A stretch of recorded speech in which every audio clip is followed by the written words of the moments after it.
साथियों जय हिंद। आज एक नया गवर्नमेंट यानी सरकारी नोटिफिकेशन एसएससी के द्वारा इसको निकाला गया है। इसको निकाला गया था वैसे 2-3 दिन पहले, लेकिन आज आपके लिए इसका वीडियो आ रहा है। वीडियो को अंत तक ज़रूर देखें क्योंकि इस बार की वैकेंसी भी सही है एक्स सर्विसमैन के लिए। इसमें अगर आपके कोई बच्चे, महिलाएं, कोई आपका पड़ोसी लड़की भी है तो उनके लिए भी इस फॉर्म को निकाला गया। अगर कोई फिजिकल फिट है और पढ़ने वाली बच्ची है तो उनके लिए भी इस फॉर्म को हर बार निकाला जाता है वैसे, और इस बार भी निकाला गया है। और अगर आप भी तैयारी कर रहे हैं तो आप भी इस एसएससी जीडी का फॉर्म जरूर भरें, जो कि एक्स सर्विसमैन के लिए सबसे इंपॉर्टेंट हो जाता है एसएसएफ, ठीक है, जो कि केवल दिल्ली में ही नौकरी करती है बस। सीआईएसएफ भी हो जाता है वैसे, लेकिन जो एसएसएफ है ये इम्पोर्टेंट है एक्स सर्विसमैन के लिए। और अगर आप चैनल पर पहली बार हैं तो चैनल को लाइक, शेयर और सब्सक्राइब जरूर कीजिएगा ताकि समय समय पर आपको वीडियो मिलती रहे। इनकी वेबसाइट है ssc.government.in। आप इस पे जाएंगे, सबसे पहले इस पे तो ओटीआर करना पड़ेगा। ओटीआर वन टाइम रजिस्ट्रेशन करोगे, आप कंप्यूटर वाले के पास जाओगे, आप बोलोगे मैंने एसएससी का फॉर्म भरना है, एसएससी जीडी का, आपका फॉर्म भर देगा। आप अपने डॉक्यूमेंट्स लेके जाइएगा उसके पास, तो आपका फॉर्म भरा जाएगा। शुरू करता हूँ बिना किसी देरी के। नहीं तो कई बुद्धिजीवी ऐसे हमारे भूतपूर्व सैनिक कि बोला यार एक नोटिस में 50 टाइम लगा दिया, और मैंने वही हाईलाइट कर रखा है जो आपके रिगार्डिंग है। फिर बोलते हैं कि आप पूरा फॉर्म नहीं बताते, कोई बोलता है कोई कुछ कोई कुछ। सोशल मीडिया है, जितने मुंह इतनी बातें। तो मैं शुरू कर देता हूँ। सबसे पहले तो ये नोटिस है जो 2026 के लिए है, राइफलमैन के लिए है। इसमें आसाम राइफल भी शामिल है। फॉर्म भरने की जो डेट है वो है 31/12/2025 की लास्ट डेट है। और इसकी जो शुरू वाली डेट है वो है 1/12/2025, यानी 1 तारीख से लेकर 31 तारीख तक आप फॉर्म भर सकते हैं दिसंबर के महीने में। उसके बाद इन्होंने लिखा है भाई tentative schedule of computer based exam. जो इसका कंप्यूटर बेस्ड एग्जाम होगा वो होगा फरवरी और या अप्रैल 2026। इन 2 महीनों के बीच में होगा। फरवरी, मार्च, अप्रैल, 2-3 महीनों के बीच में ये आपका एग्जाम हो जाएगा, ठीक है। अच्छा, अगर आप एग्जाम देते हो तो ये कंप्यूटर बेस्ड एग्जाम होगा। बोले तो आपको स्क्रीन पर पेपर देना होगा। पेपर देने के लिए आपके लिए 13 भाषाओं में पेपर आएगा। 13 भाषाओं में, आसामी हो गया, बंगाली हो गया, और गुजराती, कन्नड़ा, उर्दू, तेलुगु, तमिल, पंजाबी जो भी है, सॉरी, हिंदी में भी आएगा, इंग्लिश में भी आएगा, ठीक है। चलो आगे चलते हैं फिर। ये इनकी वेबसाइट है, मैंने आपको बता दिया है। इससे आप एसएससी से आप फॉर्म भर सकते हैं। पे स्केल इनका है 21,700 से लेके और 69,100 तक।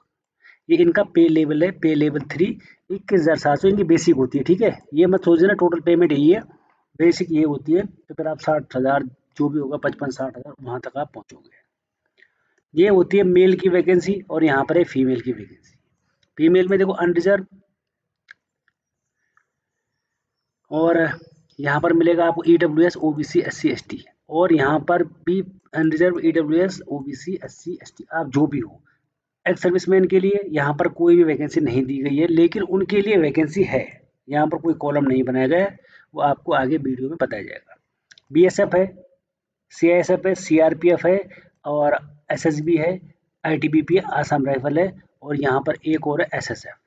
सबसे इंपॉर्टेंट वैकेंसी होती है एसएसएफ की। टोटल जो जनरल की वैकेंसी है वो है 10,119, और बाकी अलग अलग वैकेंसी है। यहाँ पे लड़कियों की जनरल की वैकेंसी हो जाएगी आपकी 904। टोटल वैकेंसी हो जाएगी 25,487 वैकेंसी है, ठीक है। अब यहाँ पर लिखा हुआ है कि 10% vacancy are remarked for ex serviceman if suitable ex serviceman candidate are not available vacancy reserve for ex serviceman. Ex serviceman के लिए सेंटर का जो कोटा है वो है 10%। 10% का कोटा एक्स सर्विसमैन के लिए है। तो इसमें से अगर आप लगा लेना कि आप जिस भी कैटेगरी से बिलोंग करते हैं उसका आप 10% लगा देना। अगर आप जनरल से हो तो 10%, अगर आप ईडब्ल्यूएस से हो तो जनरल 10%, तो आपको उसका कोटा मिल जाएगा, ठीक है। चलते हैं आगे फिर। रिजर्वेशन है इसमें, आप लोग सोचोगे ताकि नहीं है। नेक्स्ट है एज लिमिट की बात करेंगे। तो एज लिमिट लिखा है यहाँ पे SC ST 5 साल की छूट मिलेगी, और एक्स सर्विसमैन के लिए 3 साल की है। After deduction of the military service, आपने अपनी सर्विस को माइनस कर देना है। मान लिया जाए मैं आया था 17 साल करके और अभी मैं 40 साल का हूँ, तो मैंने अपनी 17 साल को इसमें से 40 में से माइनस कर देना है, तो मैं कितने साल का हो जाऊंगा? 23 साल का। और इस तीन को माइनस कर देना है, तो मैं 20 साल का हूँ भाई अभी। एसएससी के कागजों में 20 साल का हूँगा, तो एज की कोई भी दिक्कत नहीं आती, मैंने आपको 50 बार बता दिया है। एक्स सर्विसमैन की डेफिनेशन है कि भाई एक सर्विसमैन वो होना चाहिए जो ऑलरेडी सिक्योर्ड, जिसने सिविल में रिजर्वेशन नहीं लिया हो। इनकी साफ अंग्रेजी वही है एसएससी की, मैं कई बार आपको बता भी चुका हूँ, ऐसी कोई दिक्कत वाली बात नहीं है। अगर आप ले चुके होते तो आपको ये फॉर्म भरने की जरूरत नहीं है, तो आपको ये चीज़ बताने की जरूरत नहीं। पेज बहुत है, आपको मेन पेज बताए जाएंगे जो जरूरी है। बाकी आपके जो बच्चे हैं, महिलाएं हैं, उनके लिए भी ये फॉर्म है, ठीक है। उसके बाद यहाँ पर लिखा हुआ है कि application fees ex serviceman SC और एसटी के लिए एग्जेम्प्टेड है, यानी फ्री है। एक्स सर्विसमैन इसके लिए फीस पे नहीं करेगा, केवल जो जनरल है 100 रुपये फीस है उनकी, तो फीस का भी कोई इशू नहीं है। इसके लिए आपको पहले ओटीआर कराना पड़ेगा ना। यहाँ पर लिखा है सेंटर्स ऑफ एग्जामिनेशन, आपके जो एग्जामिनेशन होंगे वो किस किस सेंटर में होंगे, इसमें रीजन होते हैं, ठीक है। एसएससी में रीजन होते हैं, सेंटर रीजन, ईस्टर्न रीजन। जैसे सेंटर में आ जाएगा आपका भागलपुर, मुजफ्फरपुर, आगरा, गोरखपुर, मेरठ, वाराणसी, तो ऐसे ही आपको हर जगह आपको देखने को मिलेगा आपका रीजन। आप जैसे कर्नाटका केरला रीजन क्यों केकेआर, तो वहाँ पे लक्षद्वीप, कर्नाटका एंड केरला, तो ये आपके वहाँ पे सेंटर हो जाएंगे। अल्लापूजा, एर्नाकुलम, मध्य प्रदेश के रीजन में आओगे, छत्तीसगढ़ और मध्य प्रदेश 2 स्टेट आते हैं इसमें, ग्वालियर, सागर, रायपुर, दुर्ग, भिलाई, बिलासपुर, इंदौर और भोपाल, ये इनके रीजन। नॉर्थ रीजन में आओगे, नॉर्थ ईस्टर्न में अरुणाचल, मणिपुर, मेघालय, मिजोरम, नागालैंड, त्रिपुरा। सबसे हाई कट ऑफ जोन है नॉर्दर्न रीजन यानी एनआर, दिल्ली, राजस्थान और उत्तराखंड। यहाँ पर देखो देहरादून, रुड़की, हल्द्वानी, सीकर, जयपुर, अजमेर, दिल्ली, बीकानेर, जोधपुर, उदयपुर, ये नॉर्थ रीजन का है। तो आपको सब रीजन देखने को मिल जाएंगे, ऐसी कोई दिक्कत वाली बात नहीं है। आपको फॉर्म जब भरोगे तो आपके नज़दीकी क्षेत्र में आपको फॉर्म मिल जाएगा। जैसे आप मेरठ के हो तो आपको मेरठ में फॉर्म भरने के लिए मिल जाएगा। स्कीम ऑफ एग्जामिनेशन, एग्जामिनेशन कैसे होगा? The computer based examination will consist of objective type 80 question रहेंगे, हर एक क्वेश्चन 2 मार्क्स का रहेगा, तो कितने हो जाएंगे? 160 नंबर का पेपर हो जाएगा, ठीक है। एक सबसे पहले आ जाएगा रीजनिंग, 20 क्वेश्चन होंगे 40 नंबर के। फिर आ जाएगा जीके, 20 क्वेश्चन होंगे 40 नंबर के। फिर आ जाएगा मैथ्स, 20 क्वेश्चन होंगे 40 नंबर के। और इसमें एक और मौका है कि अगर जिसको इंग्लिश नहीं आती है तो ये पेपर हिंदी में भी आता है, मतलब हिंदी सब्जेक्ट होता है इसमें।